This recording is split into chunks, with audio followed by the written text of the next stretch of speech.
100 രൂപയ്ക്ക് ഒരു ISL club വിറ്റു. എന്താ വിശ്വാസമാകുന്നില്ലേ? സംഗതി സത്യമാണെന്നേ. വർഷങ്ങളുടെ പാരമ്പര്യമുള്ള ISL ജേതാക്കളായ ജംഷഡ്പൂർ FC എന്ന ക്ലബ്ബ് ടാറ്റ സ്റ്റീൽ 100 രൂപയ്ക്ക് വിറ്റു ചർച്ചിൽ ബ്രദേഴ്സിന്. ചർച്ചിൽ ബ്രദേഴ്സിന്റെ കാര്യം നമുക്കറിയാമല്ലോ. IFL കിരീടത്തിന് വേണ്ടി ഇന്റർ കാശിയുമായിട്ട് വൻ നിയമ പോരാട്ടമൊക്കെ നടത്തിയതാണ് അവർ. കഴിഞ്ഞ സീസണിൽ അവർ IFL പോലും കളിച്ചില്ല. ചർച്ചിൽ ബ്രദേഴ്സിന്റെ ആ ഒരു ആഗ്രഹം അങ്ങനെ സാധ്യമായിരിക്കുകയാണ്. കാരണം ജംഷഡ്പൂർ FC വിറ്റിരിക്കുന്നത് ആ ഒരു ക്ലബ്ബ് മാത്രമല്ല, 12 കളിക്കാർ, 2 കോച്ചുമാർ, ISL കളിക്കാനുള്ള ലൈസൻസ്, ഇതെല്ലാം ഉൾപ്പെടെയാണ് വെറും 100 രൂപയ്ക്ക് ടാറ്റ സ്റ്റീൽ ജംഷഡ്പൂർ FCക്ക് വിറ്റിരിക്കുന്നത്. ഇതോടെ ആ ജംഷഡ്പൂരിൽ ഉണ്ടായിരുന്ന കളിക്കാരുടെ ഭാവി എന്തായിരിക്കുമെന്നുള്ള ആശങ്കകൾക്കൊക്കെ വിരാമമായിരിക്കുകയാണ്. തുടർന്ന് അവർക്ക് ISL ചർച്ചിൽ ബ്രദേഴ്സിനൊപ്പം കളിക്കാം. എന്നാൽ സീനിയർ ടീമിന്റെ ഒരു പ്രവർത്തനം മാത്രമേ ജംഷഡ്പൂർ വിറ്റിട്ടുള്ളൂ. ഗ്രാസ് റൂട്ട് ലെവലിലും യൂത്ത് ലെവലിലും ഒക്കെ അവർ കൂടുതൽ ഫോക്കസ് ചെയ്യുക തന്നെ ചെയ്യും.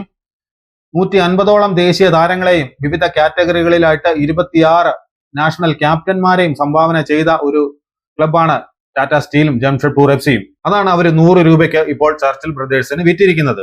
എന്തായാലും അങ്ങനെ ഒരു വലിയ നിയമ പോരാട്ടം ഒക്കെ നടത്തി കേസും കോടതിയുമായിട്ടൊക്കെ കയറി ഇറങ്ങി നടന്നിട്ടും നടക്കാത്ത ഒരു കാര്യം വെറും സിമ്പിൾ ആയിട്ട് 100 രൂപയ്ക്ക് നേടിയെടുത്തിരിക്കുകയാണ് ചർച്ചിൽ ബ്രദേഴ്സ്. അടുത്ത സീസണിൽ അവരെ നമുക്ക് ISL കാണാം.